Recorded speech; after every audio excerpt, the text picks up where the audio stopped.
Ladies and gentlemen, karibuni tena kwenye kipindi chenu pendwa cha Inuka Umiliki. Mwongoza kipindi ni mimi yule mama yenu, Mama JJ. Leo ndugu zangu, nimekuja kuwawishi heri ya mwaka mpya. Happy New Year people. Tunamshukuru Mungu na kumtukuza Mungu kwa kuweza kuona mwaka 2026.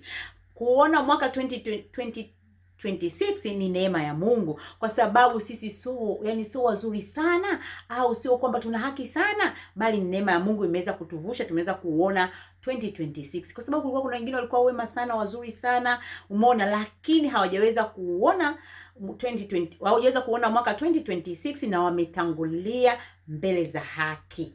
Umeona, na kuna wengine wako mahospitalini. Kwa hiyo ndugu yangu ambaye ni mzima, ambao yani kwamba ndio kuna vitu vingi ulikuwa unavitamani, lakini kitendo tu cha kuwa na afya, kitendo tu cha wewe cha kuweza kwenda chooni mwenyewe, ukajiogesha mwenyewe, ukaweza kula mwenyewe, ukapumua mwenyewe, umeona, hiyo ni jambo la kumshukuru Mungu. Hayo mengine yote yanayofuata ni majaliwa, kwa sababu kuna watu wana pesa, wako mahospitalini sasa hivi wanapumulia gesi. Kuna wengine wameambiwa una wiki 2 tu za kuishi, umeona, au kuna siku 3 tu za kuishi wewe, yani umeona. Na sasa kwa wewe ambaye yani kwamba unaweza ukatembea, hata kama hauna nauli unaweza kutembea, jambo la kumshukuru Mungu. Kwa hiyo sisi tunamshukuru Mungu ya kitendo cha sisi kuona mwaka katika uzima tulionao wa afya na kwa kila jambo.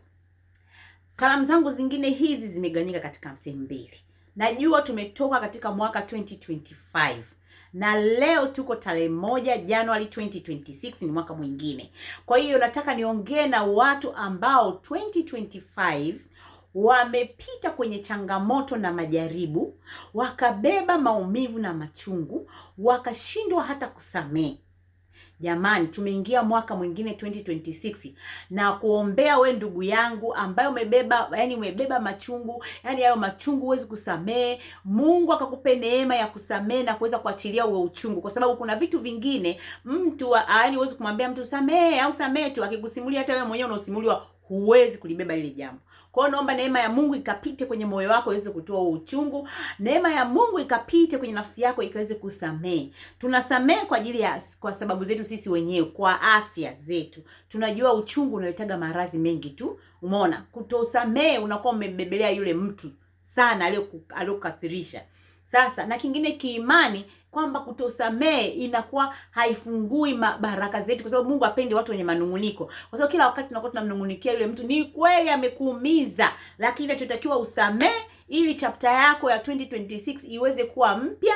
Toa uchungu, kwa sababu kwenye uchungu huwezi kuanza mambo mazuri. Uchungu unakaa kwenye moyo wetu. Moyo ndio chemchemo ya utajiri, moyo ndio chemchemo ya mafanikio, moyo ndio chemchemo ya maandalizi na vile vitu vyote unavyovitaka wewe. Umeona? Sasa kama moyo umeumizwa, huwezi ukawaza mazuri, huwezi ukabeba mazuri, kwa sababu kila muda unawaza machungu tu, ambayo mengi ni mabaya, yamejaa hasira, yamejaa revenge.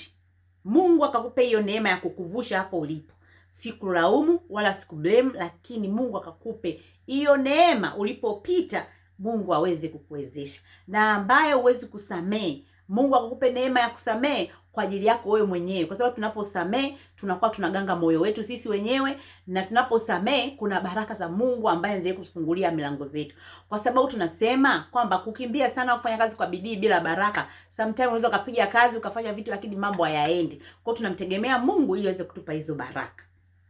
Na pointi nyingine, unapopita kwenye majaribu mazito, Mungu anakuwa anakunoa ili kesho ukawe dhahabu. Kwa hiyo popote ulipopita wewe ni dhahabu, kwa sababu hata kesho kuta ikitokea ile jaribu kwako linakuwa sio jaribu tena, kwa sababu umeweza kuyavuka hayo maumivu. Umeona? Ndio maana Mungu ana sababu ya kuacha wewe hai. Umeona? Utapita kwenye maji lakini utozama, utapita katika moto utaungua. Kwa hiyo umepita kwenye maji marefu hujazama. Waliozama au walioungua wengi wamekufa, lakini wewe kwa sababu uko hai, Mungu bado anakusudi na wewe. Na naamini kwenye majaribu uliopita, na ambayo Mungu akaenda kuachilia neema yake ya uchungu kukutoa na hasira, wewe ni dhahabu, na wewe unaenda kuwavusha wengine ambao wanapita katika hiyo sehemu uliyopita wewe. Nakuja katika watu wengine ambao nataka kuongelea katika 2025, kwa sababu miaka haiwezi ikawa sawa. Kwenye mwaka huu unapita kwenye machozi na machungu, mwenzako anapita kwenye neema. Wewe uliopita kwenye neema, umebarikiwa kiuchumi, umebarikiwa kwenye elimu, umebarikiwa kuongezwa cheo, umebarikiwa chochote kile ambacho kimekuwa maongezeko kwako. Kumbuka mwanadamu tunaishi kwenye majira. Yaani kuna wakati wa kubeba mimba na kuna wakati wa kuzaa. Kuna wakati wa kuishi na kuna wakati wa kufa. Umeona eh? Kwa hiyo kuna muda wa maombolezo na kuna muda wa kucheka, au kuna muda wa kulia na kuna muda wa kucheka. Hivyo kuna muda wa kupanda na kuna muda wa kulima, au kuna muda wa kuvuna. Sasa ukumbuke chochote ulichopata kiangalie kama dhahabu. Endelea kuwa katika viwango vya juu. Kama hapo ulipofika, usiridhike na hapo ulipo. Panda katika viwango vikubwa zaidi. Hicho ulichokipata 2026 ukaongezeke zaidi vile ulivyoongezeka. Yaani usisimame hapo ulipo na kuchekelea na kuona kwamba wewe it is the end. No, is not the end. Bado watu wanahitajika kutatua matatizo ya watu wengine. Kwa hiyo hapo ulipoongezewa labda ni kwa ajili yako wewe mwenyewe, lakini Mungu akuzidi kukuneemesha na kukuinua ili ukawe msaada kwa watu wengine, ukawe mtatua matatizo ya watu. Kila siku natoaga mfano wa Baresa. Ni tajiri lakini the end of the day anatatua matatizo ya watu. Boti isingekuwepo kwenda Zanzibar pale, vitu vingi au hizo unakuta ana vitu vingi anaviuza, lakini the end of the day wanatatua hilo tatizo. Wajenga madaraja au wote wanatatua matatizo. Kwa hiyo wewe usione tu kama unaongezeka kitajiri, lakini the end of the day utakuwa mtu mmoja wapo wa kusolve problem.